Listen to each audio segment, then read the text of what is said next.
noqdo kaftanka caawankan ka dhacay annagu dalkan inuu dal dimuqraadi ah noqdaan rabnaa dimuqraadiyaduna isbedbedelay ku timaadaa gabdhaheenna iyo wiilasheenna fanaaniinta iyo abwaaniinteenna waxaan rabaa iska joog yaanay la dhehen waa haddii kale waa dhumayna haddaan inaan iska joogno damacnee iskama joogi karno anna joogi ma karo qoorna joogi ma kareen muddaan leenahay muddadeena si fiican ha naloola shaqeeyo wax fiican haddaan qabnana ha naloo soo celiyo inta qaanuunku ogol yahay ha nalagu soo celiyo inta qaanuunku inta ogolaay mukaan dhammaysanana raalli ahaada socda ha nala yidhaahdo haddii aan wax qaban weynana waxaa waaye idinkuma bogine raalli ahaada waa dad kalaan dooranayna dadku waa inay go-aan ka gaaraan qofka taladooda maxaan ku idhaha tawalinay oo haynay cudurdaar ma laha taas inaan jooga jeclaaya ninkii yidhi adeer dardaaran aan yidhi dardaaran markaas aniga ahaa inaan jooga jeclaaya mana ha joogi karin waa markabowda ay yimid moogtahay marka qofku dadku xukunka iyo heybadda iyo maxaan ku idhaha waa la iska jecel yahay waana asbaabtaas asbaabta oo mabaadida dimuqraadiyadda loo keeno waqti aad leedahay haddii lagu bego waa lagu soo noqonaya haddii lagu bego waa ina dadka ka hor leexo naga leexa haddii lagu yiraan aqbal soomaaliya waxay ku ammaanan tahay waxa waaye naga leexadaasaan aqbalnay madaxweynihii aniga iga horreeyey 2022 madaxweyne shariifa aqbalay anaa aqbalay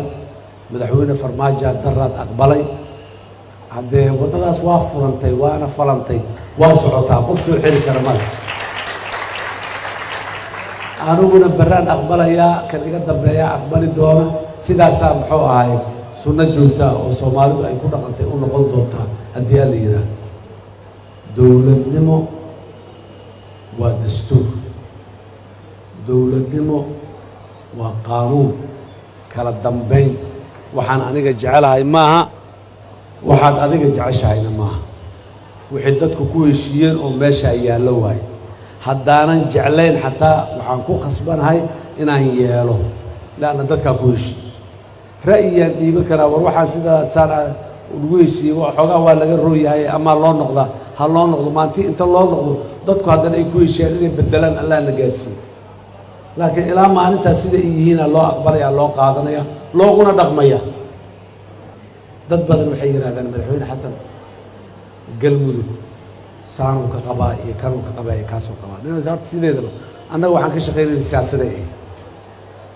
siyaasaddana dad robot oo isku dhinac u jeeda oo hal mar la damiyo hal marna la daaro ma aha dad kala duwan ra'yiyo kala duwan leh qof walba wax la quman yihiin qof walba qumana qoorta ugu jiro yaan dhammaanteen nahay haddii siyaasaddii socotay la isku jiidjiidayay oo maya sidaan maaha sidaan waa maya saanaa ka ron la islahaa waxaasoo dhan markaa habaar dhammaantiis dhimo ayaa u weyn duco dhammaanteedna dhurow isjiidjiidkii iyo kala ra'yi duwanaanshihii iyo isku muxuu ahay booxaalayntii iyo wixii oo dhan waa soo dhammaadeen soo maaha maxay ku soo dhammaadeen xasan sheekh oo madaxweynaha jamhuuriyadda ah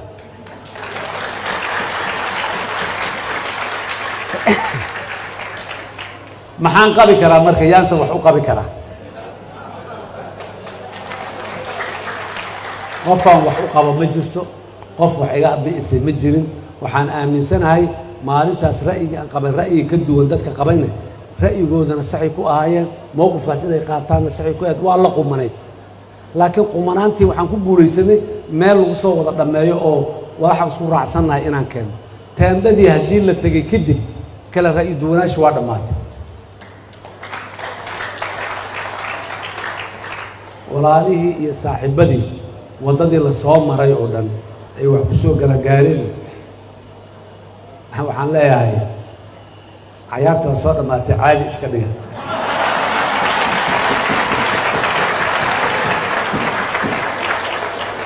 caadi iska dhiga